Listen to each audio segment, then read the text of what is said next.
Partai Gerindra juga berpotensi mengalami kenaikan kursi lantaran perolehan suara yang lebih tinggi dibandingkan pemilu sebelumnya. Sementara itu PDI Perjuangan dan Demokrat kemungkinan mengalami penurunan kursi di pemilu 2024 ini.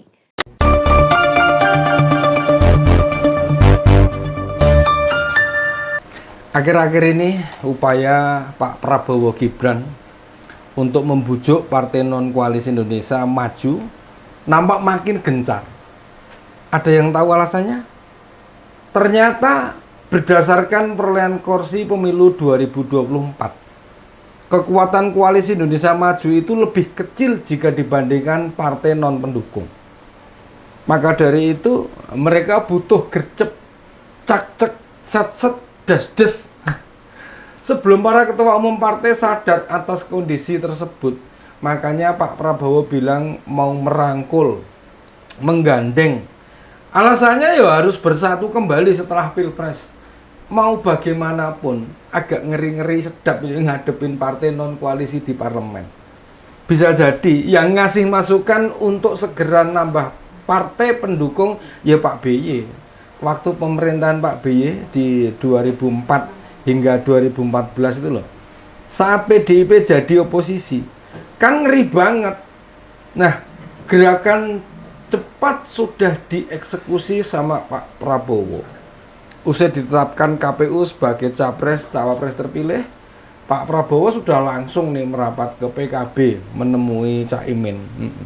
Mau bagaimanapun, PKB yang mudah dibujuki ya setali tiga uang.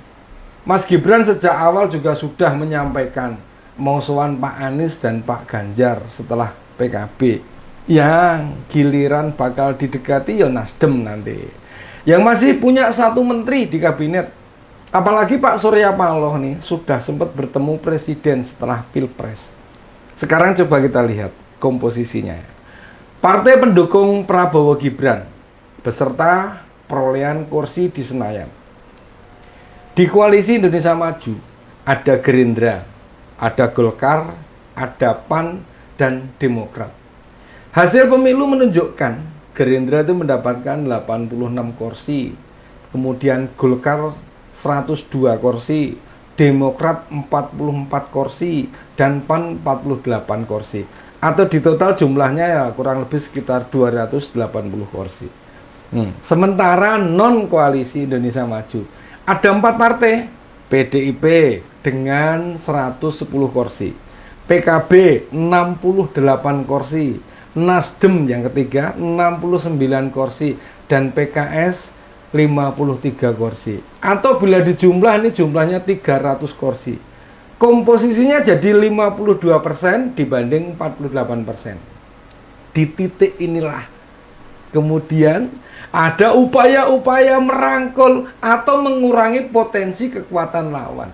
Sayangnya nih P3 sebagai salah satu partai lama yang diperkirakan bakal tetap bertahan di Senayan ternyata tidak memenuhi ambang batas parlemen. Perolehan suara nasionalnya tidak mencapai 4%. Nek tembus maka perkiraan selisihnya bakal semakin lebar. Tapi ketakutan pendukung Prabowo Gibran tidak sekedar itu. Di sana ada PDIP dan PKS. Dua partai yang sama-sama punya pengalaman oposisi 10 tahun. Jadi oposisi itu tidak mudah. Bukan sekedar asal beda dari pemerintah, namun juga mampu menyodorkan fakta dan bukti jika kebijakan-kebijakan pemerintah tidak tepat. Bukan hanya itu, diakui atau tidak nih, suara PKS itu naik dibanding pemilu 5 tahun yang lalu.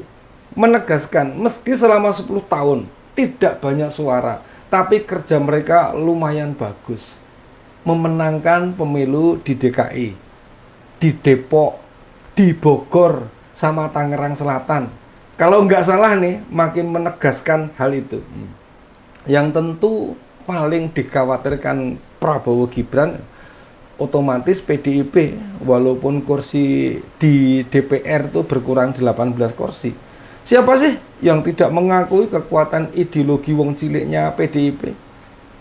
Jika sekarang seakan-akan mereka kurang bersuara, ya akibat pengaruh Jokowi yang berubah arah.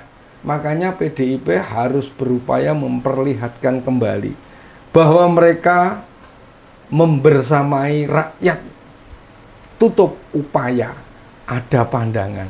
Bila PDIP akan mendukung pemerintahan, misal pun ada wacana, bakal ada pertemuan Bu Mega sama Pak Prabowo, yuk silahkan saja, monggo.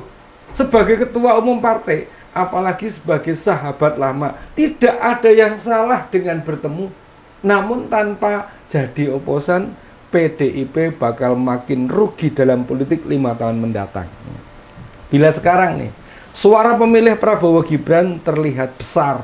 Suara itu mayoritas berisi anak-anak milenial yang bakalan tidak menyangka orang yang mereka pilih zong secara perspektif. PDIP tidak akan mendapat keuntungan signifikan bergabung ke pemerintahan. Justru malah yang akan terjadi sebaliknya. PDIP merugikan diri sendiri. Secara perlahan, pengaruh Pak Jokowi bakal berkurang drastis. Jangankan usia serah terima jabatan presiden.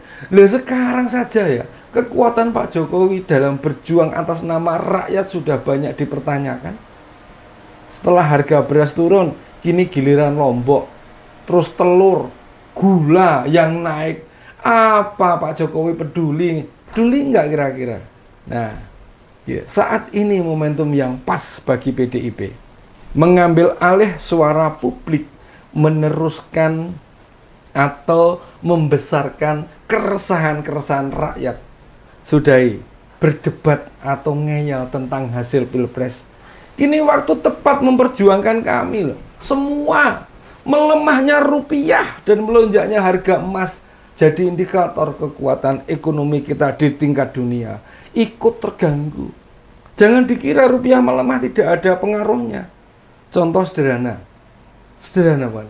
Tanpa menambah utang luar negeri, maka nominal utang sudah otomatis naik. Mengapa begitu? Sebab pinjaman luar negeri bentuknya dolar. Rakyat banyak menunggu kepedulian politisi, partai politik untuk bersuara. Utamanya bagi wakil rakyat yang tetap bertahan di parlemen. Sikap kritis yang diambil partai akan menguntungkan, bisa jadi modal untuk pilkada November nanti. Siapkan kader-kader terbaik untuk bertarung di daerah, untuk makin menunjukkan mereka bisa banyak berbuat untuk rakyat. Upaya Koalisi Indonesia Maju melemahkan oposisi bakal terus disodorkan. Dan iming-iming paling mudah otomatis ya kursi menteri. PDIP, PKS, Nasdem, dan PKB idealnya ya terus bersuara.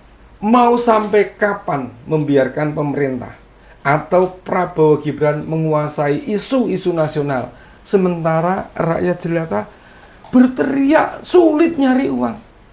Kami sangat yakin para pemilih Prabowo Gibran, termasuk pemilih partai pendukung mereka, akan menyesali apa yang mereka lakukan 14 Februari lalu. Mereka akan berganti pilihan di pilkada. Syaratnya partai non pendukung Prabowo Gibran jangan diam saja.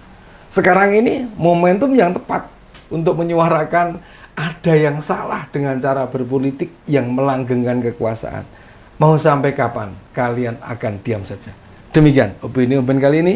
Salam sekelas, tetap semangat. Sampai jumpa.